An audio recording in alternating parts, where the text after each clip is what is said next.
first time in a long time, but it seems like just yesterday when we were side by side. Beast mode, no one's blocking our way. These other guys tried it, but them man ain't got the skills of Braden and Davie, brazen and raging, bringing you the thrills and spills. Right here in full gear, about to blow up like TNT. Us man are too sweet, Brady, DVP, the BDElite. Right here in full gear, about to blow up like TNT. Us man are too sweet, Brady, DVP, the BDElite.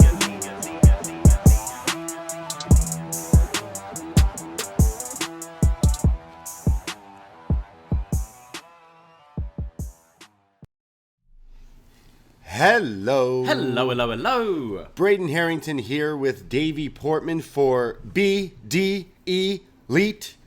Wherever you found us on your podcast app, or maybe you're hanging out with us on a rare Sunday afternoon. Yeah. Hello, twitch.tv/upnextpodcast. Hello, Twitch room. How are we doing today? Hello, yes. Brunch with the BDE on a Sunday. This is nice. This is way nicer. Yeah, this is the way it should be. This is the way it should be. Tuesday nights, we watch NXT. We record Up Next, but we record it live on Twitch. So it's like we watch 2 hours of wrestling. We usually talk about it for another hour, hour and a half, and then edit and put up the show. So our Tuesday nights are pretty busy. Yeah. Our Wednesday nights, we watch AEW Dynamite. Same thing. Same thing. So we usually do these watch-alongs for these things. And I'm sure some of you are like, where? We've got a confession. I've got another confession, my friend. These are our confessions. You put out a tweet saying we had technical difficulties. Technical issues. Yeah. And the thing being, like, technically, we had an issue doing a watch-along last night. We didn't want to do it. We both, I was working during the day, and we had a few people coming over to watch Full Gear. And I felt like both Braden and I were just getting kind of excited about this pay-per-view. Yeah. And we didn't really want to work. We wanted to be fans. We wanted to enjoy it, kind of chill with our friends. We haven't watched a pay-per-view like that for forever, because we've been doing these watch-alongs. And I don't know, yesterday felt like a kind of special pay-per-view, and we wanted to enjoy it. And we're sorry. We will obviously be doing more watch-alongs down the line, but we wanted to treat ourselves, and boy, what a treat we had. Yeah. Sorry for those not, we're like, hey, I'm sure there are some people who enjoy watching the show and hanging out with us, because we have a lot of fun doing those watch-alongs. We will be doing one for NXT War Games. Yes. Coming out. Takeover, not sure if that's still in the name or not, but we'll be doing a watch-along. We were just like, hey, Saturdays, usually we were working our shoot jobs, and we had to take it off for this. And we were like, well, we also have Sunday off. We could just do a show Sunday and enjoy like the show. Of course, we were watching, taking notes and stuff, but we're here to talk about it today. So that's what we did. And we needed to get our cowboy shit on, didn't we? We did. Yeah. We had our friend Sam, Scorpio Sam, Sam Jackson, who I've never seen someone as happy being asleep as he fell asleep on our couch later in the evening, and he fell asleep with this big Joker grin. Just a grin, massive while smile. Sitting underneath the painting of the Joker in our living room. So it was really weird. It was like, I've seen one of the greatest pay-per-views ever. I'm content. I'm going to sleep. Cowboy this shit. Big smile. Cowboy shit for life. Dream of horses. And Jesse from the Six was here, and then our friend Trav. Mm-hmm. He came over as well. So we had just a bit of a boys' night, and then we had to celebrate. We had to celebrate Hangman. People were like, "What are we celebrating tonight?" Cowboy shit. Yeah. So we went to a tequila bar. Yeah. Someone asked. We went to had a lot of tequila, like classic Hangman tequila. Right. Yeah, of course. Yeah. They were like, "Is it someone's birthday?" And it's like, "No, it's cowboy shit. Hangman Page is the world champion." We treated it as if our sports team won. So it was a good night. It was fun. Yeah. So that's what we were celebrating, and that's what we're here celebrating today. Then we met up with our other friend who's running away from a biker gang or something. Yeah. There's always someone going on with that. Yeah, one of our buddies, he's always interested in the wrestling. He wants to keep up with it, so he always asks us questions and like sometimes checks out the shows. Maybe he's checked out this show right now. And we showed him some. Yeah, we showed him some of the pay-per-view last night afterwards when we came back. But he was telling us an interesting story about his own cowboy shit and biker gangs and stuff. We were too lit to understand the story. The important. We're like, are you talking about that Dark Side of the Ring episode? Yeah, wait a second. Wait. Like, no. No, this happened to me last night. Being chased down. All right, man. I don't know if I want to be hanging around with you right now. Yeah, we were like, all right. I've got my own shit going on. We got a show to record. Yeah, pretty much. So we had a great time. We had some pizza, of course, late at night, which probably wasn't We had needed. Hakka food. Hakka food, yeah, which I wasn't sure exactly what it was, but it was amazing. It seems like it's like Asian food, like Chinese, Thai meets Indian food. It was wonderful. Right, it had some like curry kick Like to that. it, some of it. It's yeah. all the stuff I like. It was pretty good. Great. So we just enjoyed ourselves. Oh, we had a night. Our So- place looks like a bomb has gone off. Yeah, you can't see it on the it's video quite a version mess because here, it's like but- the other end of we put the camera. It's all behind the camera. Yeah. It looks literally like Terrible. Yeah, like I'm pretty sure that's a whole bag of chips on the floor. It's turning me into an anxious millennial cowboy just looking at the mess right now. But yeah, we watched Full Gear last night. Go give us a follow at Up Next Podcast on Twitter, not Instagram, because they deleted our Instagram account. So Yeah, BDElite. wow, that could be another show or Yeah. something. Yeah, we got BD deleted. So go follow us on Twitter for all updates of all the podcasts and stuff we're doing. We were going to do this show last night, so I was going to put up a show on the Patreon for like early access for Batman versus Superman. But I'm going to let that sit in the bank for a day or two. Patrons will get it probably tomorrow, probably Monday. But then I'm going to give it out for free next week. Okay. So anyone wanting that Batman v Superman review, which we record, talking about a real main event, two superheroes battling, that one's going to be out. But quick plug for the Patreon because we had a banger of a show this week with Mr. Wei Ting from Post Wrestling, and we did a best match ever SmackDown 6, and highly recommend you guys going to check that out, especially if you were a fan of that era, 2002, 2003 SmackDown. That was quite a fun time going back to those matches. Oh, absolutely. Especially with the endless amount of Eddie tributes on this Full Gear show. Yeah. It seemed quite fitting. We watched a lot of Eddie this week, and people pretending to be Eddie. So, great show. Go and check that out. Wei is such a great guest and knows his shit when it comes to wrestling. Yeah, he was at one of the matches we talked about. He was, the one in Toronto. So Los Guerreros versus Angle and Benoit, I think it was. So yeah. And then also on the Patreon released on Friday, I got to chat with JP Houlihan from the Grapple Spotlight. Go give those guys a follow. They're fantastic, and check out their Patreon as well. But we were chatting about episode 4 of Succession in our latest episode of The Sesh. This week starring Adrian Brody, playing Josh Aronson. Great chat with JP. We dug deep with this episode and a load of wonderful analogies. Which member of the Roy family did we compare to Vince Russo? Well, you'll have to give it a listen, but check that out also on the Patreon. We also watched Kieran Culkin on SNL. SNL, yeah. Yeah. I watched a sketch today while I was dying in bed from being hungover. They did a sketch last night it's like a commercial for a dog park, but instead it's for like guys with girlfriends. Right. And it's like they just go and it's like, Marvel movies? Yeah. But like dogs. I thought it was pretty funny. Now I love that Squid Game song they did a few weeks ago though. I'm obsessed with that one too. That Kieran Culkin episode was good. Yeah. Like, I feel sometimes we put on SNL and it's a bit of a dud. Yeah, but it stinks I lately. thought that episode was pretty decent. The guy's Trump impersonation. Yeah, I I don't know know who that everyone was. has their own Trump, but he was very, very Yeah, I don't know who that was. He's new to SNL and he does a really good job. You know, he's no Alec Baldwin, but he's shooting his shot. So he's doing a good job. So we have a bunch of stuff coming up because it's also Survivor Series next week. So I have no idea what's going on, but unless I go on WWE's Twitter. They don't have any idea what's going on either. So are we doing a watch along for that? Is that Yes. Sunday? We're doing a watch along for that. Sunday. Okay, cool. So Sunday we'll be doing a watch along for that as well, Twitch. But we will for this one. yeah, we definitely promise. will. We definitely will. But we also have something on Twitch Thursday night. Oh yes. Which is our Survivor Series draft, the game, and it's all going down Thursday night, 9 p.m. Eastern Shall time. I ruin your team again? Yeah, I came up with 3 other ones. You want to give them out to the people so everyone knows? I apologize. Yeah. So BD champ Fire Frank's putting his title on the line in a 5-person Fatal 5-way Yeah. Survivor Series match. We all draft teams and we play the game, and the winner with the best team, because of Twitch chat, we need you as an audience. So Thursday night, come hang out. 9 p.m. Eastern time. Please join in the Twitch room because we need you to pick a winner. Yeah, I need you guys to help me win again, just like last year. Yes. 2 for 2-2. Will you be 2-time champ? That's right. I will be. That's not a spoiler. It's the truth. I don't know. What does Paul Heyman say? That's not a Spoiler? No, that's not a prediction. That's a spoiler. Oh, he says it the other way. Well, it's a prediction. You're less confident. So come hang out with us for that. This isn't a spoiler. This is just a hope. Because I'm gonna say it right now. I'm gonna introduce someone who's playing. We have someone who's entered the game. Okay. Fire Frank. Yeah. He is not a true champion. He beat me. He was lucky. I was injured that day.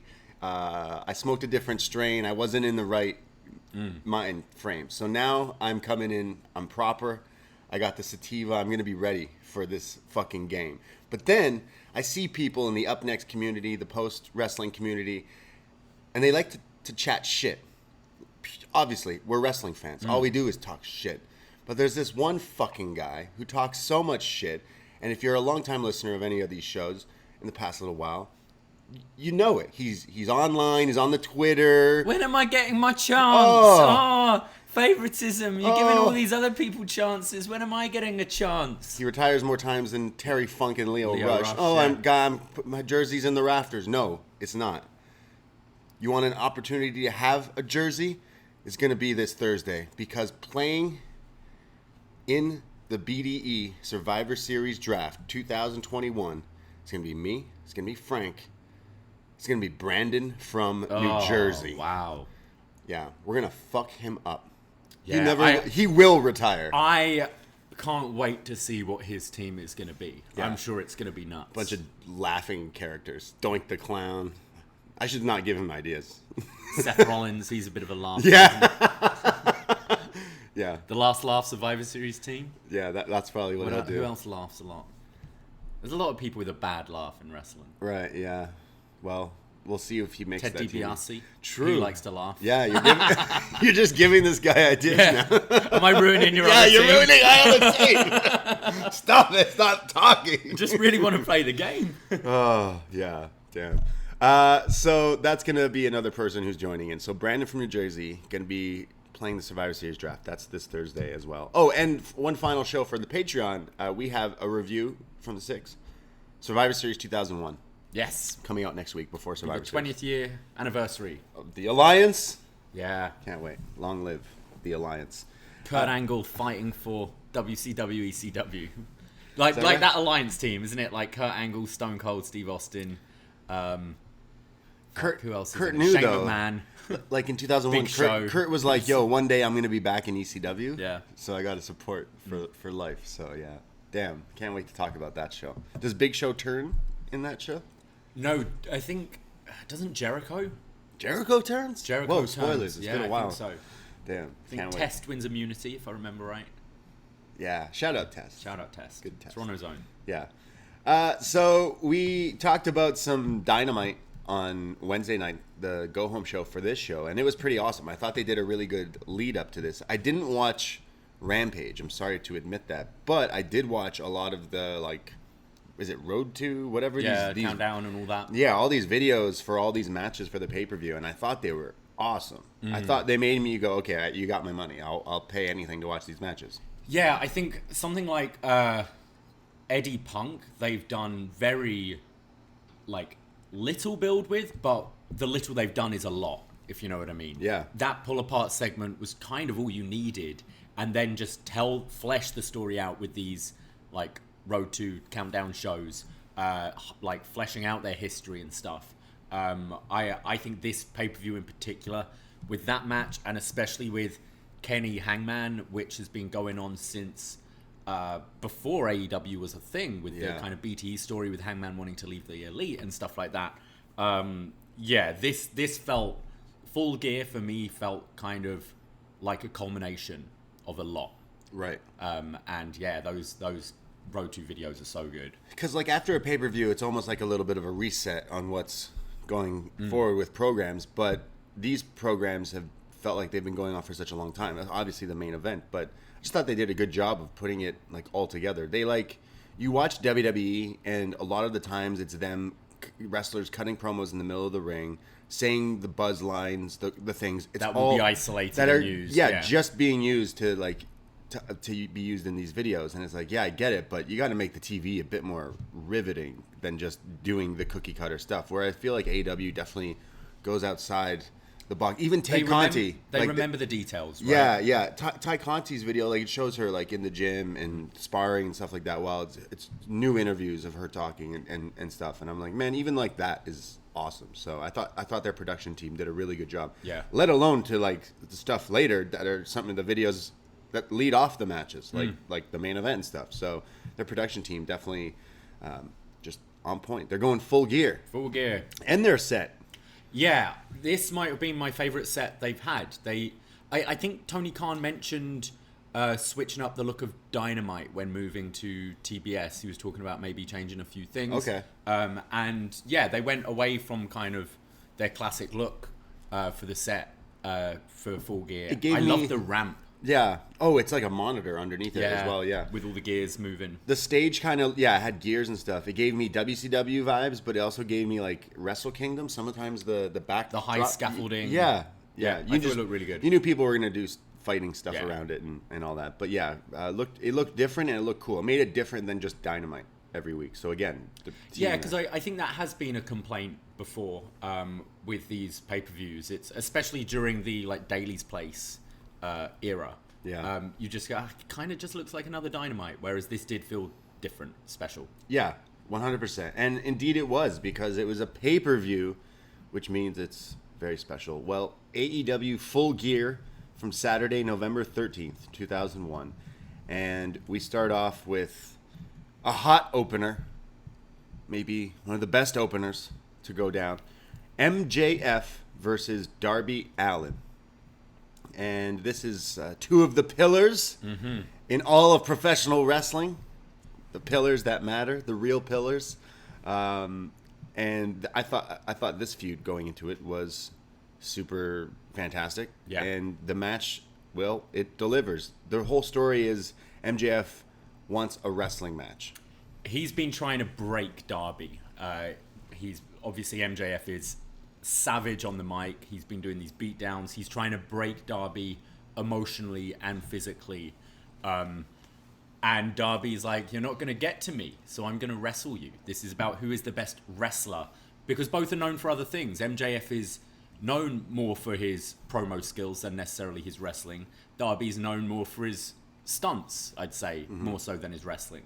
So both guys trying to prove that they're wrestlers as well here. Well, that's exactly what happens, because they mentioned also the headlock takeover. Oh, yeah. That they're going to win. Yeah, he makes Justin Roberts say it. Yeah, he? I'm going to beat you with the headlock takeover. So there's some great chain wrestling here, just as kind of we thought, where they're going shoulders to the mat and they're breaking it. There's a lot of chain wrestling and countering. There's MJF who gets some offense in this like torture rack backbreaker Argentinian like shock treatment like Abyss used to do, but looks great. Kind of like Jericho used to do in his Rey Mysterio matches, but I just loved it. So clearly MJF, after hanging around Jericho, picked up some of his moves. There's then backbreakers for MJF just targeting Darby Allin. He said he was going to break him in half. He could literally might do it if he tries. Darby's kind of small.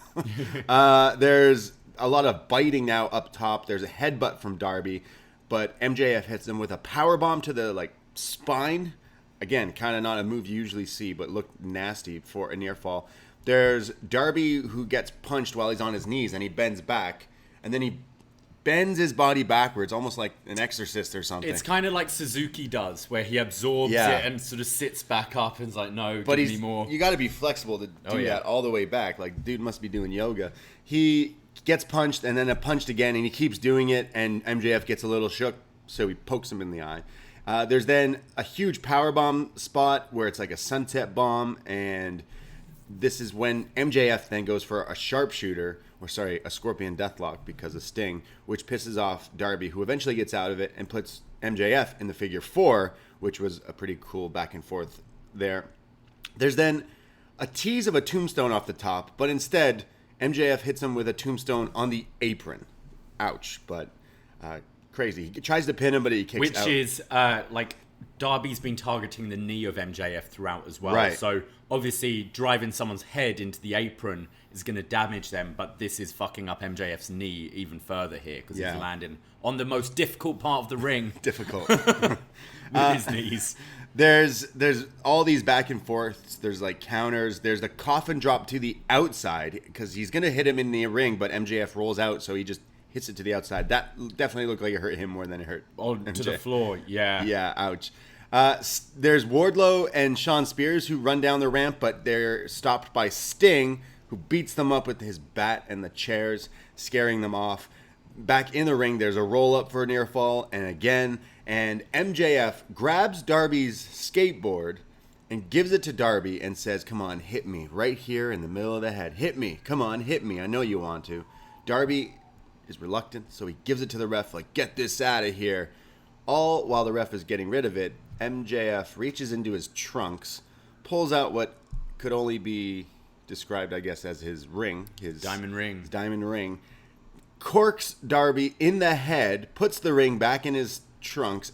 There's a takedown, the headlock takedown, and the ref counts the 1, 2, 3. MJF is the superior pillar. The main pillar. In AEW. I fucking loved this match. This was my match of the night. 5 stars. All the stars? Possibly in contention for my match of the year. I loved everything about this. Just going from it kind of, I know on this show I always go back to Gargano v Almas from Philadelphia, but it kind of reminded me of this. You start off with the real classic chain wrestling, then they move into doing a bit of more lucha stuff with the bridges and the rolling pins, and then you get more into the sort of crazier stuff with those, like the moment where MJF timed the yelling at the fan in the audience. Oh, yeah. Just as Darby comes with his nuts suicida.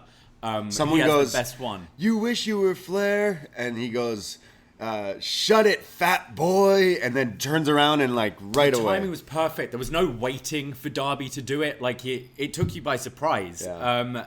And then you start getting into more of the North American pro wrestling with the interference and all that, but it was done so well. MJF winning by cheating, that's his shtick. He wrestled the whole match, and then used the diamond ring at the end. Also, some of these guys went 22 minutes, and it was non-stop. And when deep into the match, they're doing all those near falls where they're just rolling around, going back and forth with the shoulders, keep getting up.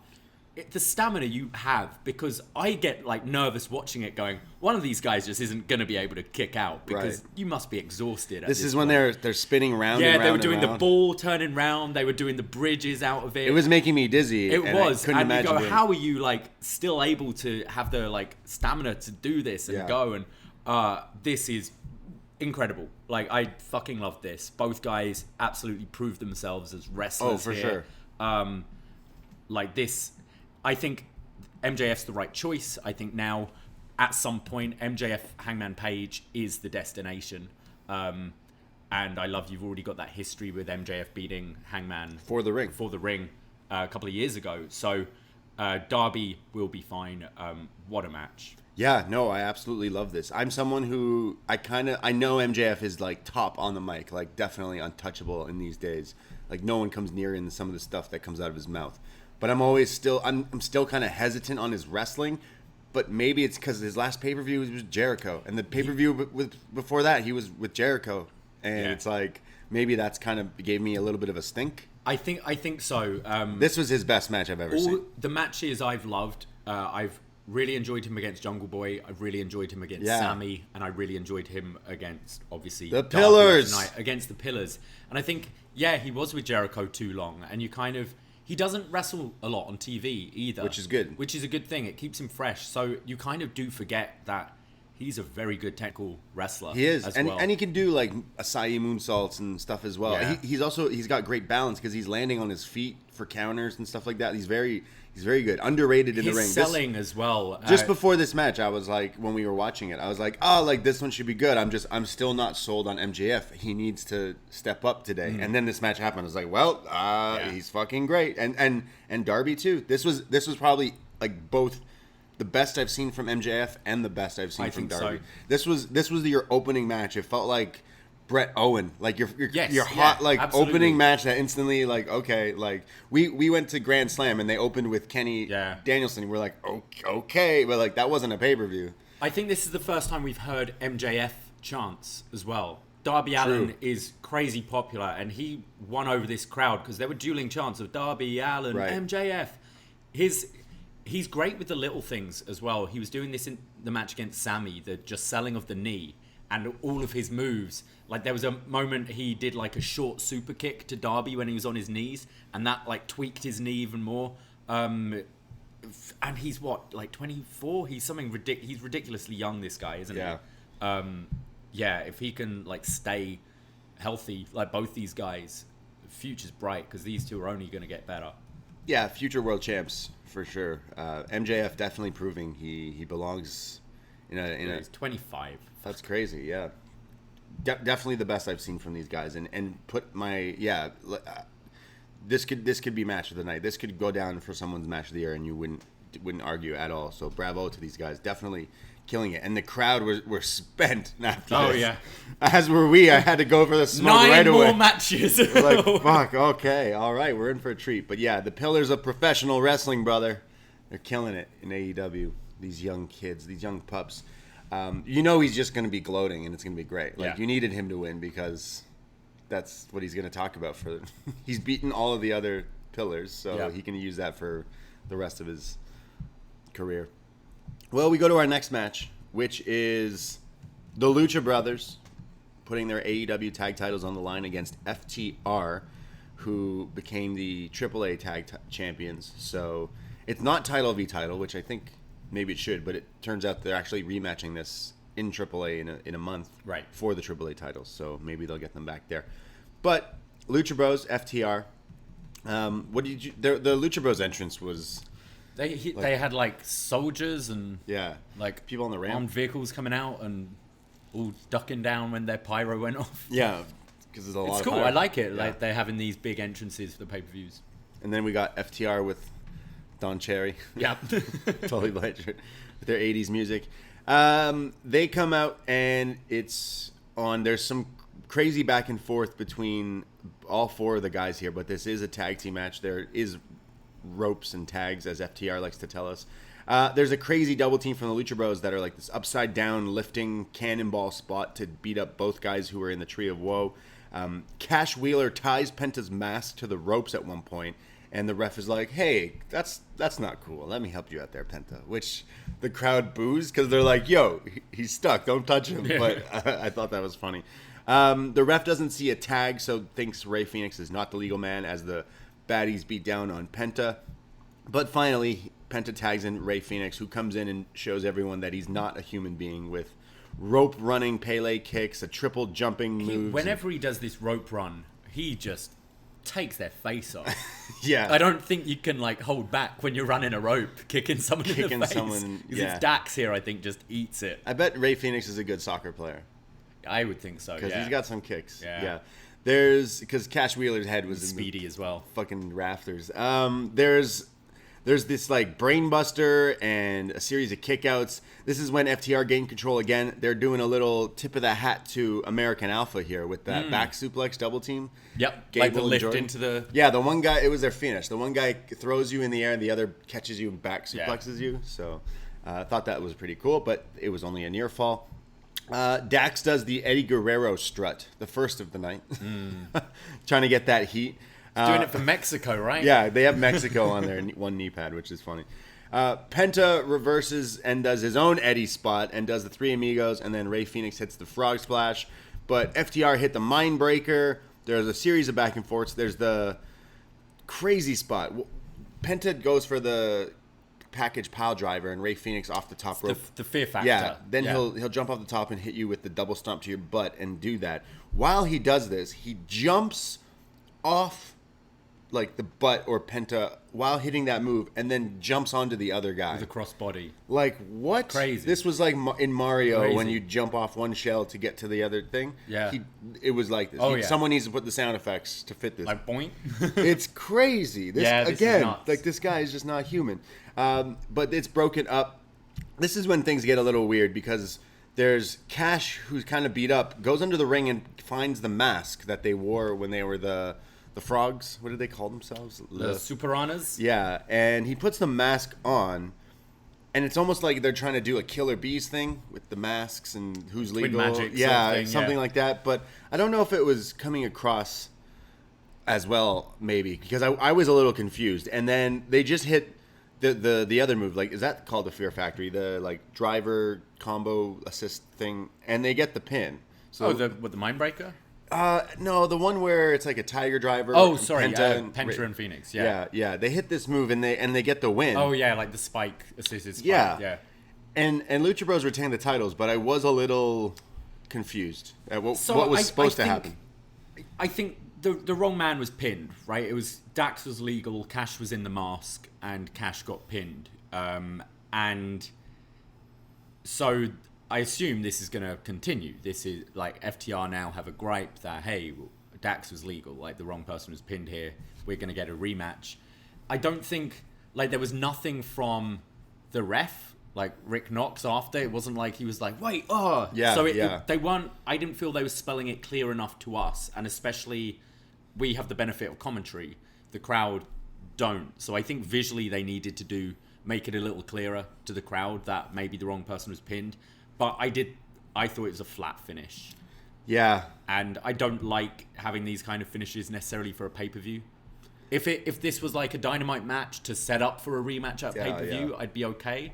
But I don't really like the sort of overbooking of this. Yeah, it just made it. The match was great. Like, these four are awesome. But I think this show was so strong. And having a flat finish, it maybe pushed this match towards the bottom of the card for me. Yeah. Honestly, the finish was so weird that it kind of ruined the climax of the match. It's not going to make it a memorable one, I don't think. Yeah, they're going to have to run it back a few times, maybe on Dynamite or whatever. But I guess the feud continues because there is, I guess, controversy with the mask or whatever. I don't know. It was kind of silly. All you needed to do was have Tully inadvertently cost him it or something. I don't know. I think just Cash and Dax look so different as well. Yeah. Like, I mean, in the mask, is Rick Knox, is his like character that he's the kind of shit ref? He's the dumb ref. He's the dumb ref. Yeah, I don't know. Because it's always him with these sort of spots. I mean, all I know is a few of the spots in this were crazy. Oh yeah, yeah. That Rey Fenix double jump spike pile driver thing to jumping to the other guy was insane. But yeah, not my favorite match of the night, but still pretty strong. Yeah. Some of the work in the match was pretty great. I do love both of these teams, so I do want to see the feud continue. I will be checking out that AAA match. We go to our next match, which is important. It's the Eliminator Tournament. Number 1 contenders match here. The winner gets a title shot in the near future. Miro versus Brian Danielson. And, well, it was originally supposed to be Mox, but he's taking a little time to recoup, and we hope he's doing all right. But Miro has slid into that slot, been winning the tournament there, and now he's facing Danielson. And they have some history. In the promos would tell me that they've actually fought a few times, and Danielson said that he's actually never beat him. Huh. He said he never beat Rusev. Interesting. So tonight, can the Dragon do it? We get Miro coming down, talking to God. Yes. He's a very religious man, this Miro. Well, he's feuding with God right now. It looks like his leg is taped up pretty Yeah. good. I don't know if he's got an injury or anything, but Danielson's rocking like a shiner, a red chest. He's been fighting every week, like. Yeah, he's had like 11 matches already or something nuts. So, like, this guy's beat up too. So this is going to be quite a war. There's a lot of strikes from Danielson to Miro, but he's kind of like not selling it. He's like acting as if like, no, this isn't it. And Miro just starts throwing him around, throws him out the ring. He like holds the ropes like, come on, Danielson. Just toying with him here. He blocks a tope from Bryan and then does a backdrop on the outside. Bryan is selling like every move from Miro more than he's sold. Like, he's selling as this guy's such a brute. And I mean, when you look at Miro, he looks like an actual god. Like, he's jacked. We were talking like, yo, how long till like Marvel asks him to be in some movie? He looks like 100%. He looks like just chiseled or something. He's just a monster. He could be a bad guy in a movie, no problem. I think he can act it as Yeah, well. yeah, I think he's funny as well. There's then a bunch of knees on the outside. This is when Bryan fights back. There's knees to the head. He puts Miro in all these submissions, but Miro eventually gets out of it. There's these wrist stomps where he holds you and then he kicks you in the head. And I know he's trying to get that you're going to get your head kicked in thing over. It really works when he's literally kicking you in the head. I think Miro is so jacked as well and has such a thick neck that he can take these just kicks. Like, Bryan was not holding back at all. Yeah, his neck is thick. He's getting kicked in here. There's then Danielson who sets up. It's like he went into like this next level when he fired up his comeback, and he doesn't do the yes chant that points, but he's telling the crowd to like do a sound, so they obviously do the yes thing. He goes for the running knee, but it's caught into a power bomb for a near fall. There's then the game over, and this spot is great. Danielson is selling it like he might tap out here, but he eventually gets to the ropes after crawling. He gets put in it again, but counters it into the label lock, which then Miro's struggling to get out of it. And he does, and it's like a UFC ground and pound from Miro here, just powering down. But then Danielson counters that into a triangle. Miro gets out of that. There's then forearms. This is when Miro starts becoming like Michael Myers Miro, Killer Miro, because he starts not selling Danielson. Yeah. And he's just giving him this look. So he's telling him, come on, hit me. So Danielson's giving him his best strikes, and he no-sells him. And then he just rocks Danielson. And they're then fighting on the top rope. And Bryan goes for this tornado DDT, which is off the top rope. Yeah. Like off the very top rope, which is you don't see very often. And it's almost like it stunned Miro. Danielson then jumps back on him, almost like a short arm DDT, and then locks in the guillotine. It's almost like, and I hate to compare it to this guy, but it's like the Miz's short DDT, you know, when they're on their knees, and it's like a short one, just spiking. Yeah. All his time Brian wrestling the Danielson Miz. picking up from the Miz. Yeah, exactly. But he keeps it a locked-in guillotine, like his pal Roman Reigns. Yep. And Miro, we know his weakness is the DDT. Yeah, his neck. And JR always says it should be a finish. So Brian Danielson gets the submission victory over Miro and wins the match. But wow, what a war this was. I absolutely love the finish. It's almost as if it's like he hits this move, which looks terrifying because they're so high up there. And he hits the DDT, but it's also like now Miro's just like chilling there like, ow, that hurt. And Danielson's like, hold on, let me make sure I put a little mustard on that one. And then does it again, guillotine. I feel, that short DDT was maybe just like a call on the fly. Yeah. Like that the top rope one didn't quite maybe look as good as I was wanting. Let's just finish it off. Brian's so good like that. What a match. Yeah, this was great. So different from the opener as well that you almost can't compare. Like the fact that these guys were in WWE at the same time for so long, right? And completely, Bryan had his moments, but completely missed the boat on Rusev, Miro. Like, this guy should have been.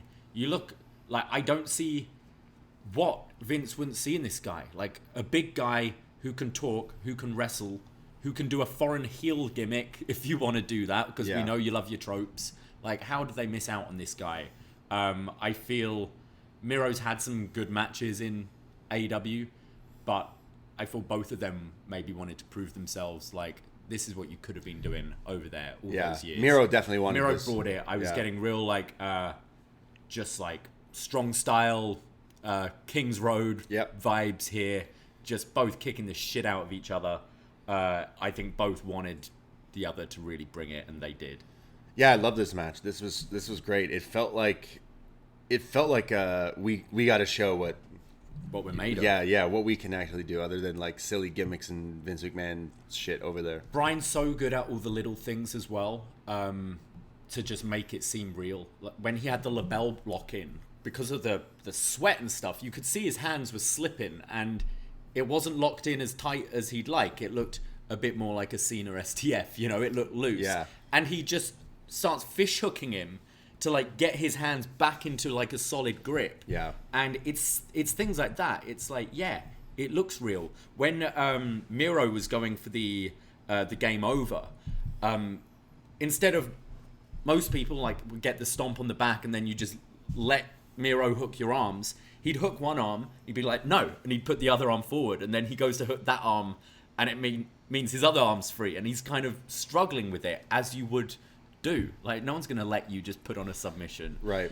It's all those things that make Bryan just the best, I think. Yeah, I think he's on top of the game right now. I think that he's literally untouchable. Everything he does is so articulate, and it's, as just a fan of pro wrestling, we watch this guy now. I think he's just special. It's just like, man, if you're doing this for 3 years, the contract, strap in, let's go. Wrestle all the matches you want to do everything until you go, I can't do this anymore.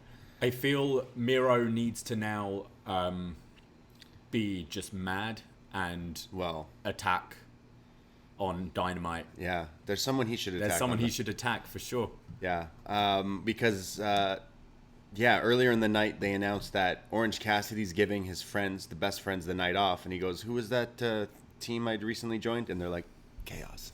It's like, "Oh yeah, that." Well, I'm gonna face the Butcher and the Blade, and I'm bringing my buddy from Chaos. He's my dog. So later they announce it's confirmed. Ishii. Yeah. Tomohiro Ishii in AEW on Wednesday. I want this tag match to happen, which sounds... Ishii partnering with Orange Cassidy sounds amazing. And you've got Butcher and Blade there, who are two guys who can take a good, beating. But yeah, I think we need a pissed off Miro. He's mad at God. He comes out, he murders Orange Cassidy, he murders Hardy Family Office, and then Ishii puts his head in his head, and he's like, let's fucking go. Yeah, honestly. And that can be Rampage on Friday. Oh, fuck. That's what I want. Yeah, yeah. I don't know how long Ishii's over here, so... Yeah. Just get the match. Yeah. Tag's going to be fun, but we need Ishii Miro. Ishii, the GOAT. I can't wait. I hopefully we get a little bit of a run from him. And there's so many... Ishii Bryan, let's fucking go. Yeah. What are we doing? If we get him for a few dates, strap in again and just... let this guy wrestle. Who else? Yeah, they're the two that come to mind for sure. That I definitely like. I do think we will see Okada at one point. I think in AEW. Maybe not this week. Didn't they say Tony Khan's got a big announcement on Wednesday? I feel like that's every fucking day. Yeah, no, I know, but I feel I don't know how long they're going to be over in the US, so I feel they'll be announcing it pretty soon. Yeah, but they've dropped his name so many times. They're planting those seeds for Okada. We've got Ishii. Why wouldn't we be able to get Okada? Yeah. I feel like the match everyone would want to see is Danielson Okada, but I feel like we can't just do that on a Dynamite. No, I feel if you're doing Okada, Bryan, you do need you don't need promos going back and forth, but you do need it to be out there for a few weeks because people will travel for that match. I would travel for that. So you need to do that on something like a Grand Slam or your pay-per-view. But Wrestle Kingdom. But if you're doing a Okada exhibition style match on Dynamite, who would you have? Because save Bryan, save Kenny for bigger deal. Yeah, obviously Bryan and Kenny you can go to, I guess, but which you obviously there's history, but it's the same time you could also let I don't need that one. Yeah, you could let it lay. Yeah. Miro Okada, Hangman Okada down the line. Who else here in AEW would you want to see Okada? The thing is, you could do the TNT challenge, but I don't see Okada losing to Sammy Guevara, so that doesn't really make sense. Okada Darby? Okada Sting? That'd be nuts. Moxley is one I would want to see. Okada Jay Lethal? Yeah, holy shit. Anything is possible here in AEW. Yeah. Who do you want to see Okada face in AEW? Because, again, obviously it's Bryan, but you kind of want to save that. I would save that for a year. Oh, according to TG Wombat in the Twitch room, he's saying that Bryan was pretty miffed at the media scrum that he didn't get the Ishii match. So we're getting that match. We haven't watched that yet, the media scrum. So that's him talking shit to make the match. Yeah. So we're getting Danielson versus Ishii. Let's fucking go. Yeah. Can we travel for that one? Fuck. This sounds nuts now. You know what it's going to be? Okada's going to come out and then Taz is going to go, "Hey, Okada, keep Team Taz out of your mouth." Are you talking about me? He's like, "What? Are you talking about me?" Yeah. Okada versus you can't. I don't want to see Okada just come in here and wrestle the Blade. It feels weird, right? Butcher, for him to just come in and have a Matt Hardy match. Or maybe he doesn't right now. Maybe that's something you like. If I was New just Japan, shoot the tease. Yeah, you could. Yeah, Okada comes out and he can speak some English and just be like, Kenny, like, you lost it. You're done. Look at you. Look what you've become. You could, I mean, Bryan winning the Eliminator, it's within Bryan's character that he could almost be putting that on the line. You know? Like a match? Yeah, be like, he's got this contract for a title match, but he could be like, you know what, I'm like, you need to challenge me. Kind of do open challenges. Right. So you could always have Okada face Bryan for the like Eliminator spot. World Championship spot. Winter is coming. Book Okada versus someone. Yeah. On that show. That's what I would do. But I wouldn't put him on random Dynamites. Like, he's Okada. Like, yeah. No, I agree. Don't do what TNA did, please. Don't fuck up Okada. Okay. Okay? Yeah. Someone in the Twitch chat says Okada Hook is the obvious answer. Your first match, we were like, Hook's first match should be against Punk. Now it should be against Okada. Okada Punk. Okada Punk. Okada Eddie. Yeah, all right. There's a few there. Yeah. There's some there. MJF Okada. Eddie Kingston Ishii. That would be good as well. Damn. Well, we did watch Okada Buddy Matthews. I fell asleep at the end. Oh, it was good. It didn't get to like a level.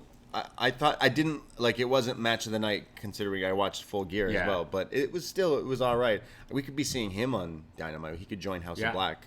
Now that Ring of Honor is kind of gone and New Japan and AEW are in bed together. Brody King should definitely make the jump over, and we should get although Malakai's hanging around FTR and Andrade for no real reason. Not really sure what's that. And Will Ospreay. Yeah. Everyone needs to chill. Less is more. Everyone needs to chill. And wasn't Ospreay hanging out with TJP? Yeah. So like, no, that ain't it. Ospreay should eventually come in there as well. I think there's a lot of matches you could do there. Which it looks like the Tokyo Dome, one of the matches, maybe the first night, is Okada Shingo. No, Okada Ospreay, because after Okada's match, after he beat Buddy Matthews, right, Ospreay came out and was like, "You're not the real champion," as he's not the real champion. Okada Shingo's booked though, isn't it? Yeah. So now I'm assuming that the winner of this faces Shingo. Right. You know they're doing that fucky shit. Yeah. What are they doing over there? What did I just say? Less is more. Less is more. Yeah. Anyways, so next year though, it's gonna be Wrestle Kingdom, and that's when you do Danielson Okada. So I'm talking 2000. Oh yeah, we agreed over tequila. Yeah. After drinking some tequilas last night with the gang and the lads, we booked Wrestle Kingdom 2023. 2023 Wrestle Kingdom on the same card or same weekend is going to be Kenny v. Coda and Okada v. Danielson. Yeah. That's what we've decided. So thanks, you're welcome. Yeah. And we're all going. So start and saving Orange up. Cassidy and Ishii versus the Hardy family off. But yeah, let's go back to this show, though, because there's a lot going on here, including this next match, which is just crazy. Whenever it's a Young Bucks match, I think all stoners listening can attest, usually you smoke up before a Young Bucks match, just because it can get crazy and hella entertaining, and that's what happens here. Young Bucks and Adam Cole, the SuperKliq, going up against Jurassic Express, Luchasaurus, Jungle Boy, and Christian. And this is a Falls Count Anywhere match. It's basically a street fight because everyone's wearing jeans. The Jungle Boy looks like he's ready for like a construction worker. He's wearing jeans with some rips in them, and then his like wrestling boots and his facial hair. He's looking ready for a street fight, to be honest. Like more so. Christian's in his. He looks more like he's working at like a male strip club. Yeah, a little bit. It's got a bit of a YMCA vibe. I don't think many of the AEW female fans have any problem with the way he was looking. No. Jungle Boy is definitely handsome kid. Yeah, he definitely is. Did you know he's the son of Luke Perry? He is. He was also very handsome. Yeah, and a nice guy. I like the little things here. Christian's also, he's on their team because why not? We got Jungle Boy, the dinosaur, and Luchasaurus. Christian looks like your dad, like someone's dad. Yeah, our friend who was over was like, Christian just looks like a guy from the office. He's just a guy who was at the office, casual Friday, and he's shown up to help his kid. Christian's in his jeans as well. Match. The funny part was Luchasaurus is also in jeans, but the jeans have tears in it like Jungle Boy, but where the tears are, he's got like like fake dinosaur skin underneath to make it look like he's an actual dinosaur. Very funny. The little thing. He is a dinosaur. Yeah. Sorry, my mistake. Yeah. Well, they're going up against the Young Bucks and Adam Cole, and if you thought wearing jeans to a match was the first part of our problem in the gear department, full gear department, the Young Bucks go full gear because they're wearing the brightest, pinkest pants I've ever seen. So bright. Like, I don't know how do you come. You literally get someone to go, hey, find the brightest thing you can get, and that's what they got here. And if that wasn't enough, they dyed or put some sort of coloring in their facial hair and hair to make it look like this dark pink, purpley thing. Oh my God, you just hate these guys.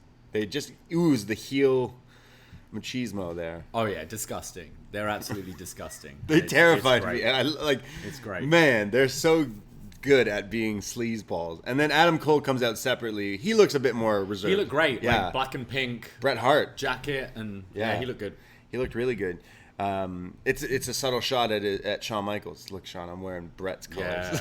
Yeah. So this match is just absolutely bonkers. Jungle Boy starts beating up on the Young Bucks here. There's a spot where a chair is set up in the ring. He double arm drags them, which then puts him sitting on the chair, and the crowd starts to go nuts. So he sits cross-legged and he's just kind of posing. And that's when Adam Cole runs at him with a Shining Wizard to hit him flying off the chair while he was seated, which was cool.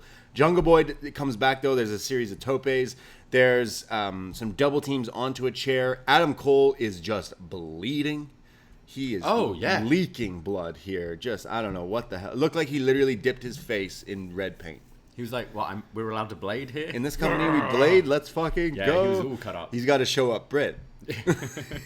Like, no, honey. I gotta step in the ring with this. There's a concerto attempt, but it's blocked as Tony Schiavone on commentary is like, "Yeah, do it. Hit Adam Cole with a concerto." Yo, Tony, some biased commentary here tonight. There's a crazy trying to get the path clear, isn't he? Crazy Rana from Jungle Boy to Cole through a table on the outside, and then Matt Jackson with an elbow drop through a table.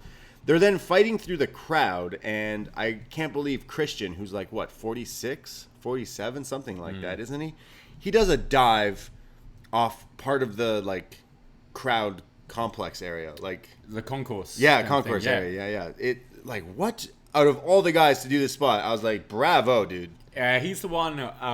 he will do things like this. I remember him jumping off the Elimination Chamber and stuff like that. But especially coming out of retirement, you watch any of these guys, you're like, Christian, be careful, mate.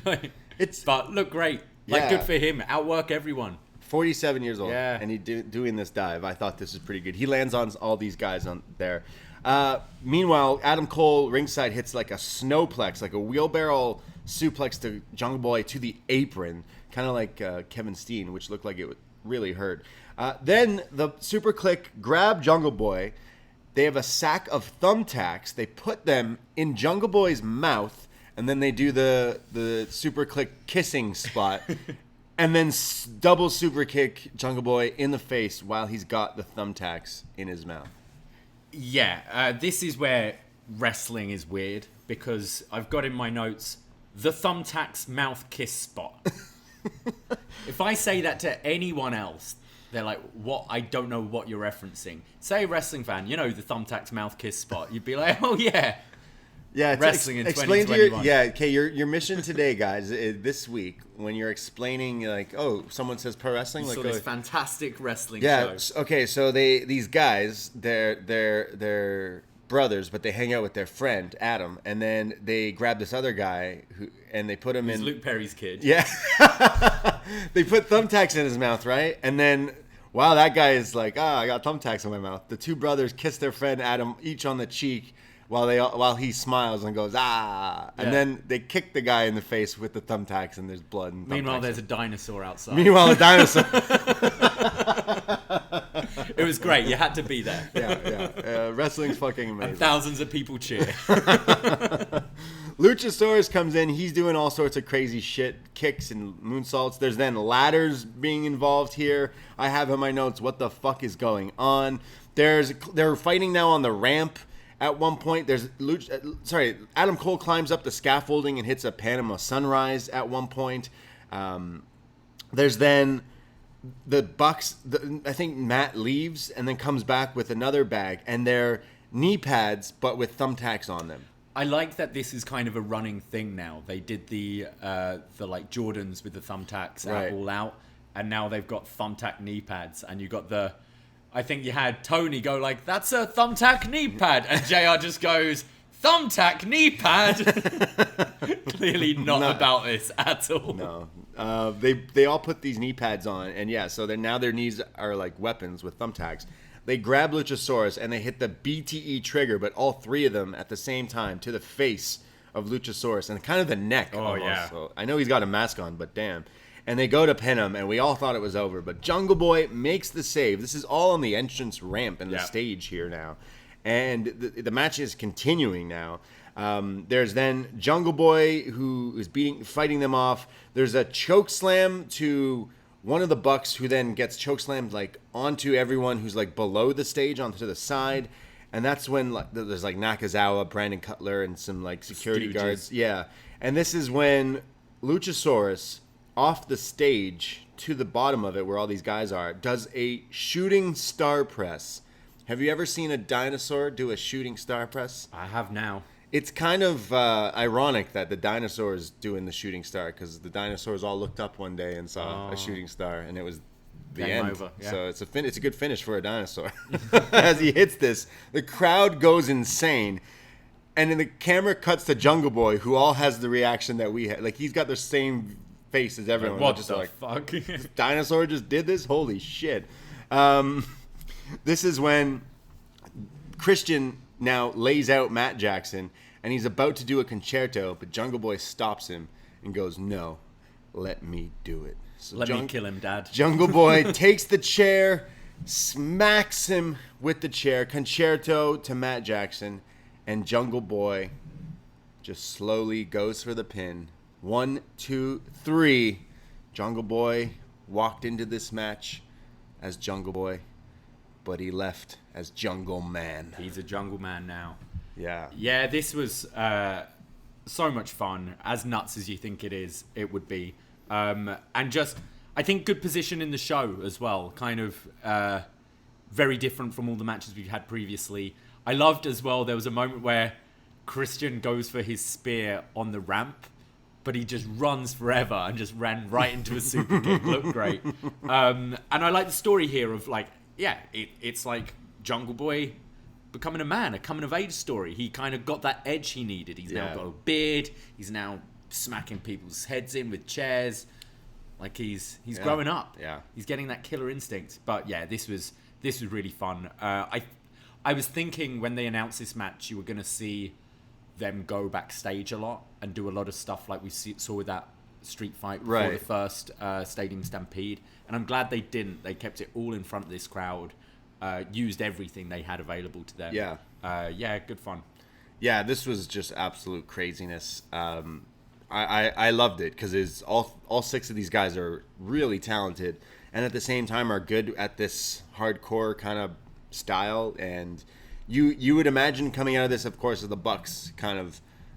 They always do the show stealing spots and stuff, but here I kind of thought Luchasaurus. Every time Luchasaurus is on TV, he's getting over his shit, and I thought everyone hit their mark. Even Christian doing that dive was like, oh man, good for you. So I thought this was hella fun. If this, like, not my match of the night, but honestly, like, just entertaining throughout. Did not stop being entertaining. And yeah, dinosaurs in my wrestling is A-okay with me. Love it. But Jungle Man, what's next? TNT title? Oh, a him and Sammy feud could be good. That's what I want. Jungle Boy versus Sammy. Yeah, I could see that. You can always do. I think the singles run is obviously the big thing for him, but I think, as you say, Luchasaurus is so over with this crowd. I definitely think you could have a tag title run. I would like that as well. I would like that. Be nice. Yeah, for sure. Let them have a tag title. I think when AEW started, you wouldn't look at these two and be like, I want to see them as tag champions, but they're delivering and the crowd loved them. So I think definitely once you've got maybe get the titles back on FTR with this Lucha Brothers feud, and you can have the Jungle Lads take it off them. They had history too, right? Yeah. So, but yeah, down the line, definitely world champ down the line. I see for Jungle Boy, but tag titles run for these guys are great. I still want to see a Christian feud with him. It's got to come, right? You've yeah. got to have Christian turn at some point. Yeah, down the line. We go to our next match, which is a Cody Rhodes match, because it can't be a pay-per-view without Cody Rhodes. Yeah. Cody Rhodes and Pac versus Andrade, El Idolo, and Malakai Black. So Cody comes out with his epic entrance and gets booed. None of these matches so far had videos because they were moving pretty quick, but this one did. Yeah, I think though there was a lot of plunder they had to clear up. True. Like you've got Adam Cole's blood everywhere. You've got broken tables. You had a lot of blood. You A got lot of people's Nakazawa blood. laid out. Yeah. You had a dinosaur. Braden Like, Cutler. Yeah. Yeah, true. So Cody Rhodes and Pac, of course, Cody's getting booed, but Arn gets cheered. Cody and Pac are tagging each other in and out, like wanting to be like, no, I'm taking the fight. Can they coexist? Is it Jose who's Andrade's? Yeah. He keeps trying to get involved, distraction here, and there's an early black mass to Cody that takes him out. So it's Pac fighting both of them kind of early on. There's an Asai moonsault to both of them from Pac, which is crazy. Andrade fires back with his own crazy dive with the crazy tornillo corkscrew thing. There's a DDT on the apron from Andrade, which kills Pac here, but it's a near fall. There's some super kicks. Cody now just itching to get in, and when he tags in, a sea of boos. There's the dusty elbow, but it's almost like halfway through he's like, you're booing me anyway, I'm just going to do the elbow part. And does it. It was like super lazy, but does that. Hits a avalanche reverse suplex off the top, which was cool. He gets a figure four locked in, and then Pac tags in and does a 450 on Andrade while he's in the figure four, which is pretty cool. There's then like the Fosbury flop, but at the last second, Black pushes Cody, so he takes the spot from Pac instead. They're coexisting. They're not. There's then bicycle knees, German suplex, but Cody is in to break up the pin. There's then a boot, which now Black and Cody are just fighting in the front row on our friend Scrump's lap as he's posted a photo like, they're fighting on top of me. And they're fighting in the crowd, but back in the ring, there's a poison Rana, and Pac goes up top, hits the black arrow for the win, I think on Andrade there. So Pac and Cody pick up the win. Honestly, I was kind of wondering why this is on a pay-per-view. Yeah, I was checked out. Like, these four guys are great, but you could tell the crowd were a little burned out at this point. We've had a lot of, like, very good matches. We've seen this Cody Black feud for... It's all Black's done since joining the company. Right. His feud with Cody. And I didn't really buy the can they coexist thing. That, to me, hasn't been really a story that's been told on TV. It's been them running out and helping each other. And now you're doing the WWE can they coexist. Didn't feel that was really needed. And this felt like it could have just been like a Rampage main event or something like that. Yeah, the match wasn't bad, actually. Maybe as like a bit of a palate cleanser was fine. Like, have a bit of a bring you down because the show's been on a high. Yeah. But this was just fine. It was just there for me, and I was a bit checked out at this point. It was interesting because this card has so many matches and it goes so fast. But you need people there need time to go to the bathroom, get a beer, get some food. Some people watching at home, we need a break to get your food or whatever. It's like this was definitely set up for that, I guess. But towards the end, the work rate between all four was awesome. Oh, they're all fantastic. Yeah. I just don't think the story was maybe there for me. We've seen the combinations a few times, and I thought it was a little lazy with the bickering between Cody and Pac. You could have just done this on Dynamite. Yeah, and we all would have gotten out a little earlier, but it's okay. It definitely wasn't terrible.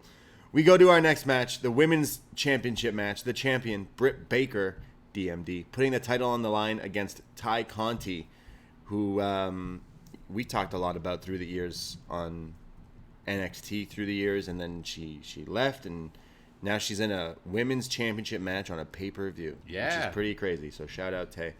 I liked they were talking about kind of where she was previously, and JR said like training, like kind of called NXT developmental training, and At first, I was like, "Oh, that seems a bit of a slight," and then it was like, "Well, no, it is true. Ty had never wrestled, and she was in NXT training. It was more kind of putting her over as this is someone who's come a long way very quickly since coming into AEW. Yeah, and she's now ready for this big women's main event." Yeah, she looked really nervous, and they were saying it on commentary, like, "Oh, look, she's got a different demeanor, like a little overwhelmed by the crowd and everything." Yeah, she had a cool like Brazilian entrance here with like the monitors and the screens and the ramp and some face paint as well. But Britt is ready. She's got Rebel and Hager. She's good to go. There's a lot of counters back and forth early on. There's Tay who does this like arm breaker onto the ropes where she's pulling at Britt here. Some pop-up knees, some bicycle pump kicks. She loves hitting those. There's like a V trigger almost. Tie trigger? Tay trigger? Yeah, something like that. But it's only a near fall. Britt comes back and starts beating on Tay. There's like a rope assist neck breaker for a near fall. She hits the running stomp at one point for a near fall. Ty comes back and hits an RKO. Yeah. Ty KO. She already calls the other move. She has her other move. But she hits a cutter, essentially. The Conti cutter. The Conti cutter. There you go. That works. But it's not enough to get Britt. They're fighting on the apron here, and Britt hits an air raid crash on the apron, which definitely looks like it hurt. Ouchie. But rolls her in, and Ty gets out of it, so the match continues. Ty does eventually hit the Ty KO, which is like what? Like she has you in one position and then turns you around and hits you with like a knee, like a go to sleep, kind of similar to that. But Britt kicks out of it, so Ty is a little shook. They're fighting ringside now, and there's Britt who hits her with a stomp to the steps, like the steel steps there. Looks crazy. Rolls her in the ring, hits the stomp again, and gets the lockjaw, which we all think it's over. But Ty gets to the ropes and gets out of it. She sends Britt to the outside, who's hanging with Rebel there, and then Ty does a moonsault to them.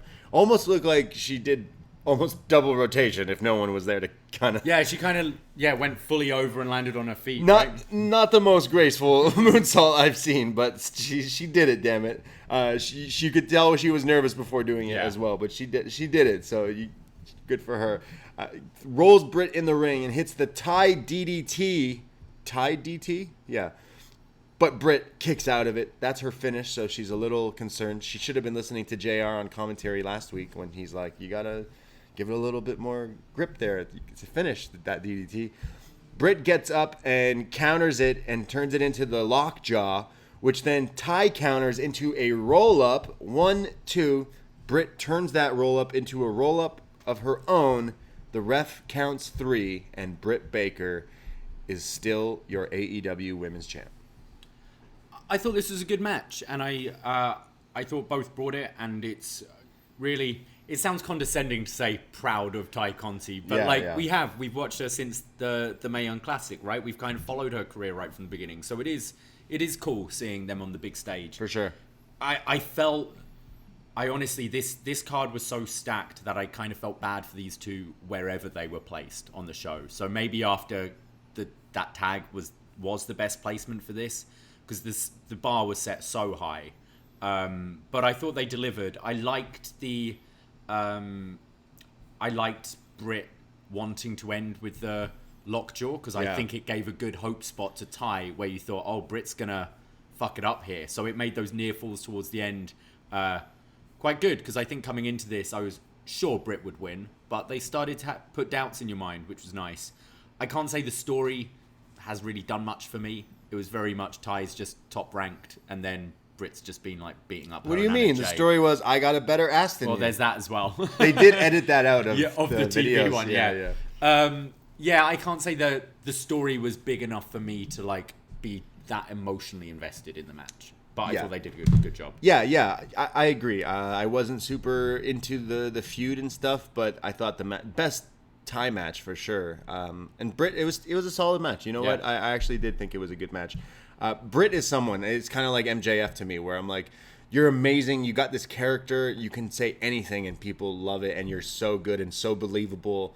You're a star. But the wrestling still, like, maybe isn't there when I'm like Britt like is pretty good. I think I maybe just me being myself. I'm like, oh, maybe. I think sometimes there are other people on the roster doing much more flashy stuff. Right. That you remember them more for. Like you're not going to remember Dante Martin for his talking, are you? True. And I think that comes like you remember Britt and MJF because they're so good on the mic. Yeah. That you kind of maybe forget how good they are in the ring, and they might not be as flashy, but they definitely are great at the little things and have a star quality about them when they're wrestling for sure. No, I think Britt's great. Yeah, I like this match. Honestly, I thought it was good. And Britt retains, obviously. We saw that coming because she needs her feud with Thunder Rosa to continue. We go to our next match, which was definitely built up on people talking on the microphone. CM Punk versus Eddie Kingston. So this all started because Eddie was kind of a dick, was mad Brian beat him and just interrupted CM Punk's promo, and then it just started snowballing from there, and here we are. Ruby Soho's his bodyguard now. Yeah, so strange that we got here. I keep thinking of, it's CM Punk, Eddie Kingston, Paul Rudd on Hot Ones. Look at us. Yeah. Look at us. Yeah. Who would have thought we'd be here right now? Not me, because no one would ever really think this would happen. Showing this exact card to someone 10 years ago, 5 years ago, 6 a months year ago. Yeah, Like, honestly, yeah. Just nonsense. So the promo battles between these two for the past 2 weeks have just been insane. The story is awesome. Eddie says, Punk, you've always been an asshole to people on the indies, and like, I'm going to kick your ass. You always hated me. Punk's like, yeah, you're a bum, which I thought was funny. CM Punk not rocking the long boys, not rocking the short trunk boys, but it's CM shorts. CM shorts. I like this. I like this look for him. Yeah, I mean, the last time I saw him wear shorts like this, though, he didn't win. He didn't win his matches or his fights. Yeah, I put a tweet out saying, just putting it out there, Punk is 0-2 in shorts. And of course, someone corrected me and said he's actually 0-1. 0-1, that's right, baby. So I imagine these shorts are coming soon. Oh, I want these. Pro wrestling. These look so nice. They should be. I know Scrump's listening right now from Pro Wrestling Tees. You got to talk to your boss about selling wrestling swim trunks. I need these next summer. Board strutting shorts. around Toronto Islands in my little CM Punk shorts. Can see it now. Because I still have some Rasselroos, but like I'm not rocking those to the beach. Oh, these are nice. Yeah, you need board shorts with people's gear on them, and CM Punk's ones here with the Chicago stuff looked pretty cool. So. Eddie Kingston. Eddie looking great as well. Eddie Kingston looking like Eddie, yeah. As they're standing face to face in the ring, right before the bell rings, Eddie hits Punk with the Hurricane, the spinning back fist, like knocking him out, just like his UFC fights. It's over already. But no, he's back up, and the ref says, okay, start. So Eddie just smiles. I love Eddie's reactions. His facial reactions to everything are like top. Yeah, honestly. And the crowd here are just eating everything up. Like they've woken up now. They were ready for this match. The chants this was the loudest the crowd were all night, I think, and real kind of almost like Rock Hogan vibes with this crowd here. They just wanted to cheer. Yeah, this is the first time CM Punk got boos since coming back. Honestly. He wants to continue the fight, so the bell rings. Eddie beats him up, hits an exploder suplex here, and then Punk gets up and starts kicking him, and Eddie can't take it, so just pokes him in the eye, being the bad guy here. They're brawling around ringside, and it just cuts to Punk, who's now busted open, bleeding again. It's like, oh, we can blade here. I'm on a pay-per-view. I'm not in WWE. Let's fucking bleed everywhere. So Punk adding some color to the match, which always adds a lot to a match. There's a flying clothesline from Punk off the apron, taking Eddie out. Punk in the ring hits Eddie with the flying shoulder block, and then another one. Ducks the clothesline, the proto bomb, and then the 5-knuckle shuffle. The crowd doesn't know what to do here. I didn't know what to do while watching this at home. Like, he held it forever, the hand in the air before going while his face is like bloody. He looks like a devil, but he always shows his respect for his buddy John Cena. But Eddie says "fuck you" and blocks the move there. There's then this huge standoff, and the crowd gets even more fired up as they start just hockey fighting here, punches and punches and punches. Potatoing each other here. Yeah, definitely. Just bloody mess. There's then Punk who hits the Three Amigos. Mm-hmm. Shout out Eddie Guerrero here. Yeah, he said on, was it the Renee podcast or something like that? He talked about how Eddie mentored him quite a bit early. So it is like we make a joke on here, like everyone does an Eddie tribute, thing. And obviously the timing of this pay-per-view being the 16th anniversary of his death in the city he passed away. That is crazy. A lot of Eddie tributes tonight, but I guess Punk's made sense. For sure, yeah. Well, the crowd now is cheering for Punk, but again, they're going at each other. They're both beat up. They're both slowly getting up in one corner, and the crowd, again, is like rising and rising. And they both stare at each other, and it's almost like like a war, like an army. It's like a wall of death here as they run at each other, charge, and they're beating each other up. There's then Eddie Kingston who tries to go for his spinning back fist again, but he's caught with the GTS. But he like rolls to like the side kind of, so Punk can't really capitalize on it. This is where CM Punk starts doing MMA stuff, like some strikes and some holds, and the crowd is booing him. They're booing him so much, and you can see he's reacting to it, and he loves it. So he's working on the fly here. He's doing more of it and more of it. He picks Knees up Eddie. To the gut, that kind of thing. Eddie tries to fight back, but it's eventually a second go to sleep. 1, 2, 3. CM Punk beats Eddie Kingston in a war, and this is the first time that I thought, okay, CM Punk is back. I've enjoyed all of Punk's matches so far, but there's definitely been some rust that, obviously, he hasn't wrestled for 7 years. There's going to be rust there. It's starting to shake off, but I think this shows where Punk is so good. It's his storytelling in the ring. It is that connection he has with the audience, being able to read them. Eddie has exactly the same connection with this audience. Yeah. And it made for some magic here. This was the shortest match on the entire show. It was 11 minutes, and that made sense. The way they were wrestling, it was a fight. If you have two people on the street fighting like this, it's not going to last long. It's not going to go long before they're just worn out and someone gets that knockout blow. You know, and I think that kind of that moment you were talking about, both like rising up in the corners, it was almost both fighters here know we've got a little bit of juice left in us and we're going to throw it all out. Again, just very different from MJF Darby, very different from Miro Danielson. Like every singles match on this show felt like a completely different style of pro wrestling, and I love this. Just the crowd were at the hottest here. I wouldn't say it's my favorite match of the night, but I think this was definitely one of those moments where I was so jealous of everyone in that crowd because it was just electric. Yeah, I wouldn't be mad if someone was like this was their match of the night, because honestly it was pretty good. I've not been super impressed with CM Punk since his coming back.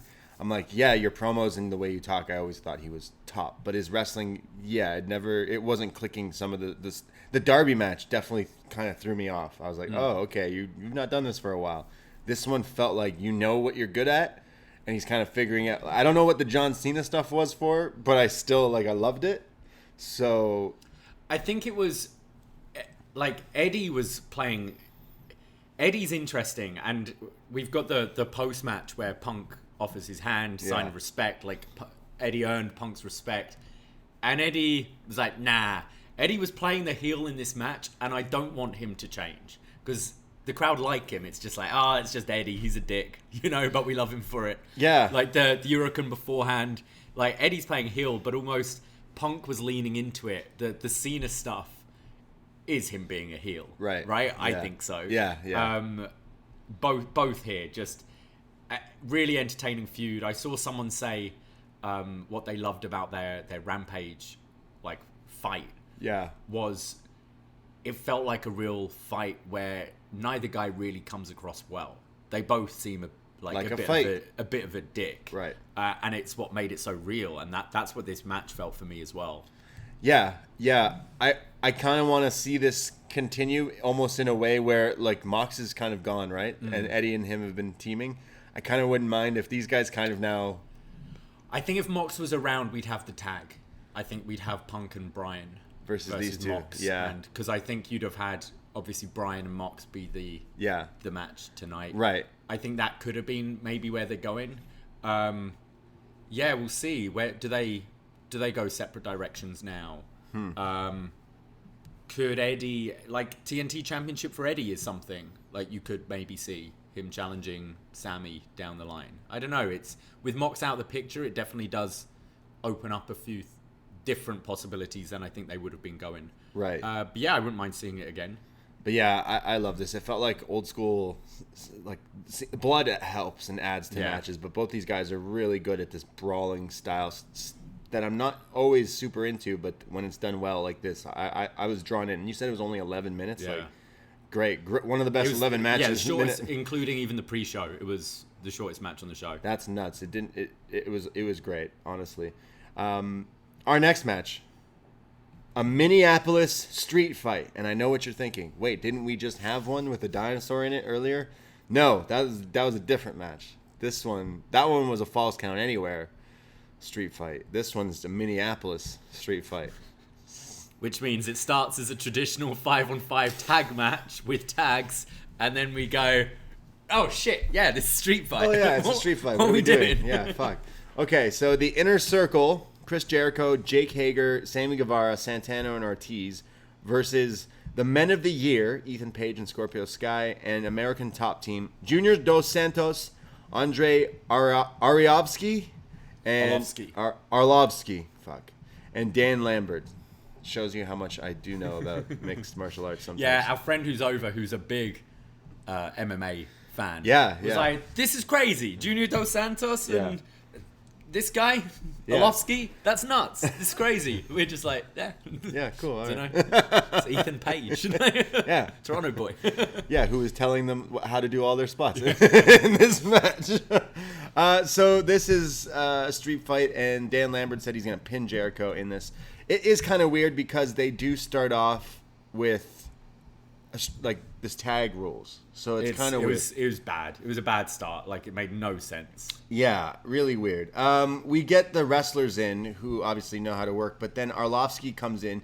He hits a series of strikes and then like some Samoan drop, which looked all right, I guess. Like none of these guys look bad. He also hits like a suplex and then goes for a standing moonsault. He kind of hits it. Yeah, landed a little. Almost Lance Archered it a little. But, yeah, I was a little scared. But still, pretty impressive. Yeah. Ethan Page, this is when they go, okay, let's just not have a wrestling match anymore. And then go, hey, it's a street fight. And then there's a barrel of hockey sticks that Ethan Page, of course, the Canadian with Canadian on Canadian violence, hitting Chris Jericho with the hockey stick. There's then Jericho who fights back with hockey sticks. He grabs a Prince sign. Yeah. Again, they're in Minnesota. Yeah. Was Prince one of the artists Dan Lambert slagged off in a promo? Because he has like ran down artists, random things before. I don't know. I think it's just a nice cheap pop for Prince, and who doesn't love Prince, right? I mean, the crowd popped for it, but then they started chanting Purple Rain. So like, hey, why not? There's footballs in this match. Sammy Guevara has a football.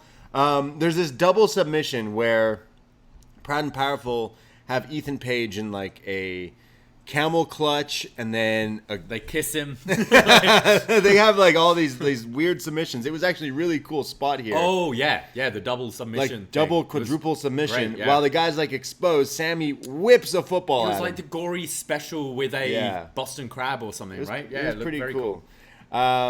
There's Sammy with footballs. There's then a toaster, which is brought in here. My little brave little toaster. Yeah, sure. Yeah. JR mentioned something. The commentary is talking about bunt cakes for some reason. They have a bunt cake tin. I assume a bunt cake is a famous Minnesota cake. So it's a bunt cake tin. BUNDT. I learned all about bunt cake from this match last night. Bunt. Oh, okay. It's one of those these kinds. You know, the bunt. Bunt. Oh, there's a D. Bunt. Bunt cake, like blunt. lint. blunt cake. Blunt cake. Is it from Minnesota? Is it just like cake? The first question on Google is, what is the point of a bunt cake? What is the point? Yo, you like cake? Yo, you know it'd be good if there was a hole in it. You want less cake? Yeah, we'll make a hole. The bunt pan allows more of the cake to be in contact with the edges of the pan, and therefore the heat is transferred more evenly. If you put pound cake into a regular round cake pan, it will not cook in the center, or it will burn on the edges. So you get a nice even cake in Minnesota. Damn. It makes for a mighty fine weapon. Yeah, here in this match. There's chaos ringside. This is when they grab this huge ladder, and one of the guys is put on a table, and Sammy Guevara climbs this ladder. Very Jeff Hardy vibe here. Very Jeff Hardy. Yeah, as he swanton bombs off of it through the table. This looked like it really hurt. This spot is crazy, though. Our friend Scrump, who is ringside for this, has a great video on his Twitter, just right in front of him. He's just like, oh, okay, and filmed it. Looks awesome. There's then an Ego's Edge on the floor. He gets involved with... Ethan Page is kind of fucked. He always just does these nut spots. Like this, yeah, like a release jackknife. On the floor, yeah. like the razor's edge. So painful. Yeah. He then gets into the face of Jake Hager's wife. And, well, we didn't mention, but there was a guest of honor at the show. Was it Baron Von Rowski? We're young, guys. We, I don't... The guy who does the claw. Oh, I thought it was Junior Dos Santos' dad. Baron Von Rashke. Rashke. Yeah. 81 years old. Yeah, so he steps in to help Jake Hager's wife there and does the claw on Ethan Page. And this is when, Santana uses a bodyguard to jump off of and do a poetry in motion type move into the crowd, which was pretty crazy. This leaves Dan Lambert alone in the ring with Chris Jericho, who then beats him up, finally getting his revenge here, and then... looks up, does the Eddie spot. Shimmy. Goes up top and hits an Eddie Guerrero frog splash, which, you know what, Jericho? Looked pretty good. Eddie would be proud. Pins him, 1, 2, 3, and then looks up and says, Eddie, that was for you. So nice. The Inner Circle beat American Top Team.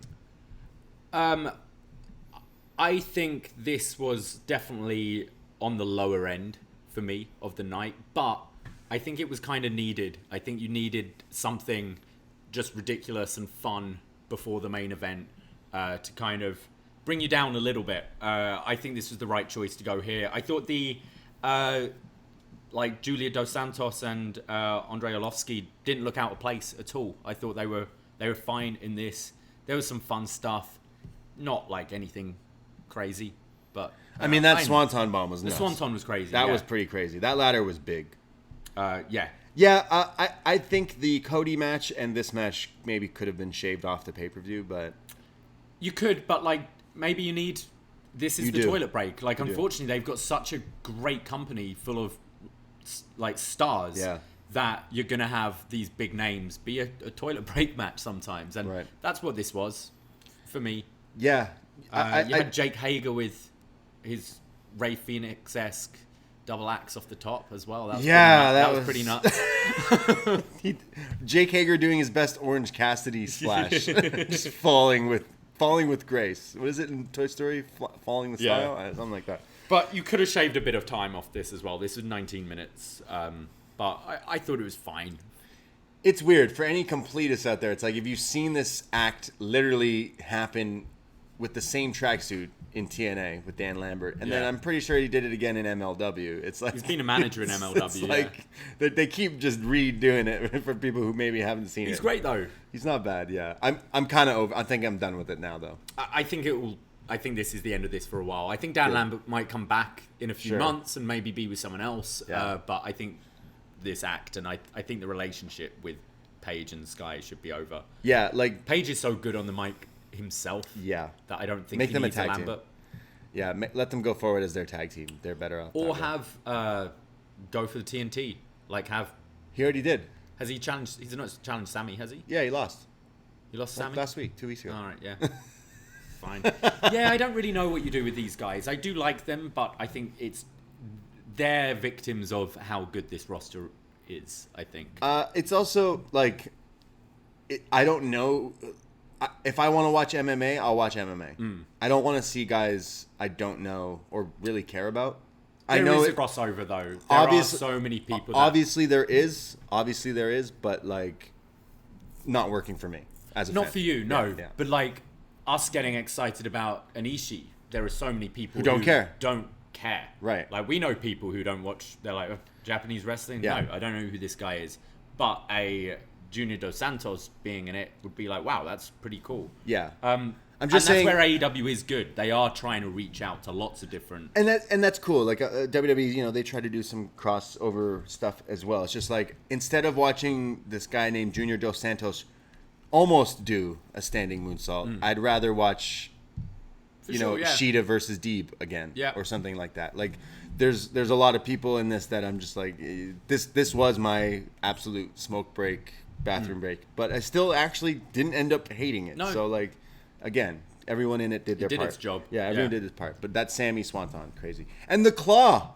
Yeah. The Claw. They did a good job of showing him earlier in the night, because I'm sure there were lots of people like us who don't know who he is, but you see the name come across and you see him doing that and you go, oh, okay, it's a old classic wrestler. So when he gets his spot in the match, you're like, oh, wow. The Claw. It's the guy who invented the Claw. I know this guy. The Claw. Yeah. We go to... our main event of the evening, the AEW World Championship. The champion, Kenny Omega, defending against Hangman Adam Page. And we get this great video package that they were airing through that, the promo stuff they've been putting on their YouTube and the pre-show and all that stuff, which was very well done with the kind of story of Hangman and Kenny. But then we get this great video entrance for Hangman Page here. This reminded me of Kenny versus Okada. Like those New Japan videos that mix like the Terminator one. Yeah. It was that style, like the way it was shot and everything felt. You had the, it's like him going through the streets of Minneapolis on his horse. It's like this crazy shot where it's empty streets that they clearly got blocked off, and it's nighttime, and Hangman on a horse, but the camera's like almost zooming down the street, almost like a movie, and you see like this one shot, this like tunnel walkway with glass and lights, and you see the Dark Order running. Yeah, they're like Hangman, and they're all running. It's if you blink, you would have missed it. And then finally cut to him. Flashes of the whole feud, the whole story of Hangman, like right from signing the match against Jericho at the first pay-per-view and losing. You had all these flashes, kind of telling his story as he's riding through the streets. It was great. Honestly, this is awesome. Made it feel like a big deal. And like the Western style music, like the whistles, like the, and then just like that. Yeah, it was. It sounded just like that. And him on the horse, and then finally getting to his entrance when his music hits. He comes out, and the crowd going absolutely nuts for some cowboy shit. Oh yeah, here tonight. And then the champion, Kenny Omega, comes out with Don Callis. Boo. And we were all thinking, all right, what's this dork going to dress like tonight? But he comes out in some sort of cosplay, I'm sure. It looked cool. I don't know. Kenny? Yeah, I mean, I don't know what half of the time it is, but I'm always like, yeah, all right. And, well, it's on. Big fight feel for sure as this match starts off. Don Callis already, right in the beginning, keeps trying to sweep the leg and just kind of annoying Hangman here early on. Hangman hits his patented clothesline, sending Kenny to the outside, and then the Pascata clothesline. And this is when he's beating down on Kenny, and we can hear again our friend Scrump just giving it to Kenny, yelling at him, just screaming at him. You suck! You suck! There's Kenny and Hangman back in the ring, a fallaway slam, kip up from Hangman, then a tope, and then the Orihara moonsault from Hangman, which is just chef's kiss. There's a brain buster for a near fall, springboard into this like sunset flip thing from Kenny. Hangman's on the top rope, Kenny too. Kenny jumps over him with this like double rope springboard thing, sunset flip into a sit out Liger bomb, but doing that motion this is crazy that fast. Holy shit, man. Kenny Omega and Hangman landing like on his neck here. He sells it as almost he's like went numb. The Yeah. ref's like, yo, are you okay? And he's like selling it. And then Kenny smells blood in the water like a shark, hits the Snapdragon, and then again on the apron here, which is just crazy. Hangman kicking out though. Hangman dodges one and counters one and hits this beautiful Kurt Angle style overhead German suplex. Like Inside out. Yeah, just crushing Kenny here. But Kenny comes back. There's a Tiger Driver 98 for a near fall. They're climbing up top again. Hangman hits a avalanche power slam Spanish fly that we've seen him do. He did it with Kenny in that match against the Bucks, so that was awesome. He then sends Kenny to the outside, who's taking a breather. Hangman removes one of the cameras on one of the top posts and then does this crazy jump off of it, crashing onto Kenny almost through a table onto the outside, which was crazy shot. They go back in the ring. Kenny fires back with a V-trigger, a power bomb, and it's almost like he's going for a move. Yeah. The buckshot. Yeah, Kenny's on the apron he's teasing it and then goes, nah, and then beats him up anyways. But now Hangman goes for the buckshot, but in the last second, Kenny pulls the referee, who then eats this damn fucking buckshot. This was nuts. This is when Don Callis gets involved. Paul Turner, wasn't it? He took this well. He took that Shout buckshot. out for Paul Turner. Don Callis has the world title, and he comes in there, and he goes to deck him with it, but Hangman takes it. Kenny goes to deck him with it, but he misses it. He hits the dead eye on Kenny, and in comes, is it Aubrey, who runs down in there for the 1-2, but it's a kick out. There's a series of V-triggers and another V-trigger, and Hangman, who's like almost like dying here from these V-triggers, just comes alive and says, "Is that all you got, motherfucker?" Wait. And he nails Kenny with this lariat inside out here, and this is where the Young Bucks come down to the ringside now. They've clearly had a shower and cleaned off all that pink and purple shit in their facial hair, and they're watching this. They got a more serious tone. So on Rampage, Hangman had said, "Look, I know you didn't have anything to do with the attack on Wednesday, and I cost you the opportunity at the tag titles, and for that I apologize. And you cost me a shot at the world title. So we're even. But if you interfere tonight, I'll ruin you. Right. I'll make it my mission to fucking end you." Yeah. So, but here they Young are. Bucks coming out, and you're like, "Oh, what they gonna do?" So this kind of irks Hangman a little bit, who gets this backdrop driver from Kenny, and Hangman lands on his head. This was some like, all Japan style, dropping people on their head, not to be exchanged by then Kenny doing it too. Like they're doing it to each other. They're trading backdrop drivers, which are fucking nuts. This is when he goes for the buckshot, but it's countered. There's a one-winged angel attempt, but that's countered. Hangman hits Kenny with the one-winged angel, but it's not the finish here. He gets out of it. There's then Hangman who sets up Kenny, who's just distraught here, and the camera shows the Bucks looking. Hangman goes for a buckshot, but it's to the back of the head of Kenny, which sets him up. He's groggy in the middle of the ring. Hangman goes to the other side, sets up for the buckshot, but as he's about to do it, he looks to his feet, to the side. Matt Jackson, who just does this subtle nod, like, go on, do it. Hangman does the flip, the springboard flip into the buckshot lariat. 1, 2, 3. The brand new AEW World Champion, Hangman Adam Page. This was awesome. Great match. This did everything. This was the crowning of Hangman. I know we've been talking about, we can see Kenny, there could still be juice in this run. Right. I think in the moment, Yeah. it felt right. Yeah, it felt it did. right to crown Hangman. I loved the stuff with the Bucks, especially Matt Jackson, because if you go right back to this feud, it was Matt was the initial one Hangman really had a problem with. Nick was a little bit more neutral in the feud. So I think having Matt being they've now lost the tag titles. They lost earlier in the night. And it's like this almost recognition of, our time is done. Like we don't have the juice anymore. Like we're done. And giving that nod of approval. I loved it. It's these small things that this group, the Elite, are so good at. These little details, these little callbacks. Yeah, I thought this was really great. Yeah, stuff. these matches that these guys have been doing, and this is even before AEW was a thing, is like these little like wrestling is a week to week or month to month show that never stops. It's always continuing. It's a moving train. It's almost like a series of movies, right?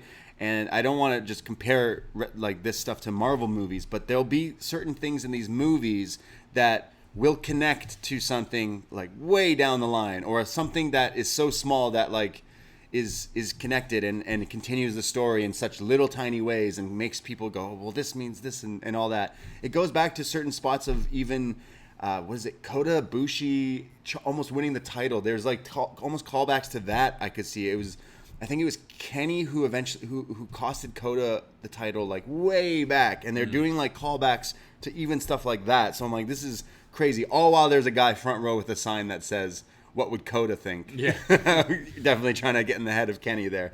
But, like, yeah, the storytelling with these elite guys are so great. You could see the camera was, like, focusing on Nick, and then they were like, wait, you're going for the buckshot again. Let's go back over there. And then they move back over there. And it was less obvious with Nick, but Nick was that side with the first buckshot. Yeah. So it was like both bucks allowed it to happen. Yeah.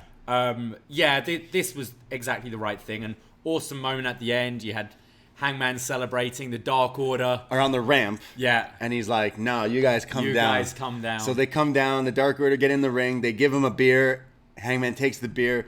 He throws it away. It's almost like, I don't want a beer. I want my friends. Hug my friends. Yeah, and they all hug. I'm crying. Braden's crying. We're all crying. Cowboy shit, baby. Yeah, cowboy shit. Yeah, they're just great. I love the fact that it was like an ending of a big movie because the bad guy gets it. I feel Kenny needs to go away for a bit. Yeah, I know we're doing the show a day removed from the show, and I've been reading reports that Kenny's actually injured, so that he might be going away.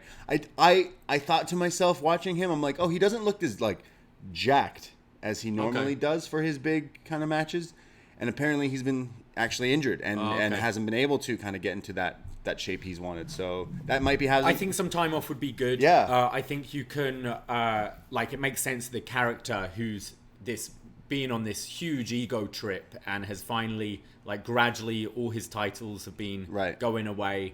I think a break would be good. He can come back a different form of his character, maybe a bit more humble. You've seen like the Bucks giving that approval. I think they're still going to be dicks, but I think they're maybe going to be a bit more somber now moving forward. And I think we're going to... Hangman now I can see being with a completely new set of characters with this title reign. I think you're going to have MJF in that picture. You're going to have Miro in that picture. You're going to Danielson. Danielson obviously has got the title match, which is an interesting match to book because I can't see Hangman losing to Bryan, but that's a big match to have. But yeah, I think it almost feels like we're entering a new phase now of AEW. Yeah, it's like starting... New champion, new characters, new stories, Jay Lethal. I skipped over Jay Lethal. Yeah, we'll talk about... I really love this match. This was my match of the night, but I obviously have a huge soft spot for Kenny Omega and Hangman Page. This just felt like I have not... We rewatched the first opening match, which honestly is an instant classic to me, but I would say the same thing for this one. This one hit it home for me. They were doing everything perfectly. Like they were doing all the stuff with... Kenny never hit the one-winged angel. Nope. So there's still that story down the line. He kicked out the one-winged angel. He kicked out of his own move, yeah. So there's so little intricate details. There's things when Hangman's like, yo, I'm fuck you, I'm not taking this. This is all you got. And they're going back and forth with the strikes. They're doing those backdrop drivers. Like everyone was hitting their moves on point. So Kenny Omega still the best bout machine for me. Like still putting on the best matches. But the story here was Hangman, and it felt like this beautifully wrapped up like movie that's finally come. But now you're right, it opens up this whole new like thing of where are we gonna go? Is Hangman gonna fight Danielson at Winter Is Coming? Is someone else gonna step up before that? What's they didn't announce Revolution, but we know that's like what, January, February? It's February, yeah. Yeah, so there's so much things that are like left up in the air and kind of a mystery, but I love this match. I would say that my top matches were this one, the opener with MJF and Darby. Punk and Eddie. Yo, this all pay-per-view, the singles matches for this me. pay-per-view really. was banging. Yeah, all the singles matches were just fucking like sick. Danielson and Miro went out there, had a war as well. This was one of the best pay-per-views in a long time. This great. I was at All Out and Full and Grand Slam. Love both, but this was my pay-per-view of the year.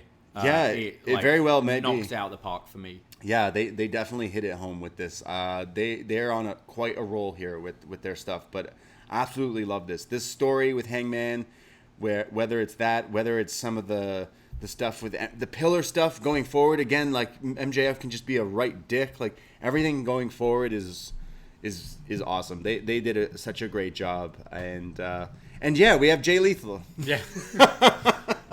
What's the deal with that? Yeah, so this is the first name of the recent like ROH release thing. I kind of feel like Jay Lethal's great. Yeah. I think his time's kind of passed Right. a little bit, but almost I think Tony Khan has such respect for wrestling. It's like Ring of Honor has been the company, like wasn't the alternative for such a long time. Yeah. And Jay Lethal was kind of their guy. He was for such a Mr. Ring long of Honor. time. You kind of feel this guy's got to have a job, and it ain't gonna happen in WWE. So come here. Jay, what were you getting paid in Ring of Honor? Oh, I'll double that Yeah. right now. Yeah. No worries. What do you see his role being? Well, he challenges Sammy Guevara this Wednesday Yeah. for a TNT title opportunity. Sammy agreed, so that's happening this Wednesday. So, yeah, that kind of role. He's going to be in a Bobby Fish kind of role, I think, and we'll be having good matches, good TV matches against various people who you're trying to maybe build up a bit more. Yeah, I will say I was a bit thrown off. I'm like, oh, okay. I've followed Jay Lethal as well for a long time. He's been a great wrestler, but I know that like there's a lot of other people that maybe like Jonathan Gresham, people from Ring of Honor were looking at.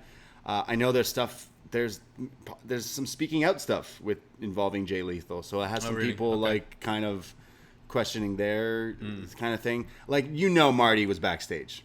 Right. Just saying. I don't know firsthand. They're not going to fucking touch him. But he was backstage, so it's like, if it's gonna get people being like, well, it's muddy, but that's not for any of us to say. But I do go, okay, well, out of all the people, it didn't quite get like a reaction. I think that like it's not gonna be a reaction like we've seen with Punk and Danielson, right? No, like, but they also didn't tease. Like it wasn't. They were just like, hey. It wasn't like they're going and we're going to announce a big signing. Yeah. Jay Lethal, and you go, nothing was announced. It was just The crowd liked hey, it. we've got Jay Lethal. Yeah. I think he's a good guy to have there. Good wrestler. I can see him in a sort of mentor role. Might be doing kind of the sort of what Leo Rush is doing with Dante Martin. I can definitely see them pairing Lethal up with someone else. Yeah. To mentor. He's always had good matches. So yeah, he did do a Flair like thing right in the beginning as he talked, which again isn't like he had his Macho Man music as well. The Pop and Circumstance like remix, which is cool. But we got Jay Lethal, we got Ishii coming in on Wednesday, so they got a lot of stuff going on. But a solid pay-per-view, money well spent on this. Absolutely. Definitely. They had that mess up last year with the exploding barbed wire, and they were like, we can't let that happen. We got to have bangers on. Like that was this year. That was Revolution. That was still this year. Oh fuck. Ever since then they've just been on this crazy run, in my opinion, and it's fun to be a wrestling fan, especially after watching this. But definitely, probably you could argue this or All Out as pay-per-view of the year, no problem whatsoever. But solid stuff. Your match of the night was the opener. Yeah. Honestly, we've already watched it back, and it was still awesome. So, guys, that was Full Gear. Full Gear. Yeah, we'll be talking about Dynamite this Wednesday. I can't wait to talk about Ishii, my goat. We have a little Ishii on our TV mantle. We do. We love We Ishii love in the this Stone household. Pitbull. Yeah, we can't get enough. I want to get his swim trunks. Yeah. and wear them the way he wears them. Like up to his belly Next button. year's Halloween costume, buddy. You be Orange Cassidy and I'll be Ishii. Okay. Might be a little cold there. Thank you guys for listening and supporting us here. The BDE, we love you. At Up Next Podcast on Twitter. Go give us a follow and likes and all that stuff. Go give us a nice review on Apple Podcasts. And go check us out on Twitch and all that stuff if you haven't already. And if you want to hear more of us, well, you can. Patreon.com/upnext is where we have so many podcasts. And that's how we make our living. So go check us out. And it's only $5 for North American tier for almost 400 podcasts in the bank there. Retro NXT reviews, movie reviews, all the best match ever, all that stuff is up there. And it's only $5. So go give us a shot. Go give us a buckshot. Do it. Yeah, we were listening to all the cowboy music last night. So much cowboy music. Kid Rock, Cowboy, Old Town Road. Yeah. What was the one about Applebee's? Fancy like Applebee's on a late night. I think it's called Fancy Like. Okay. Chicken Fried.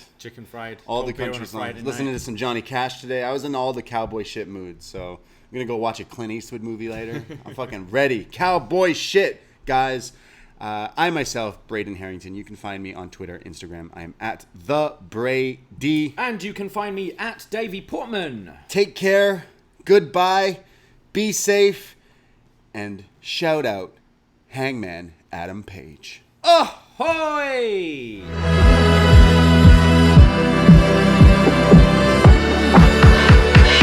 All I do is win, boy.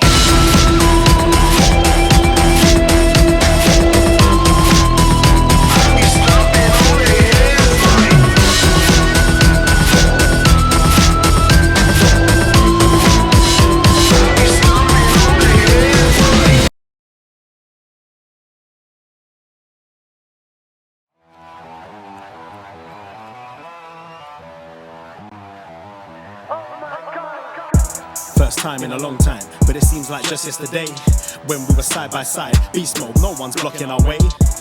These other guys tried it, but them man ain't got the skills of Braden and Davie, brazen and raging, bringing you the thrills and spills.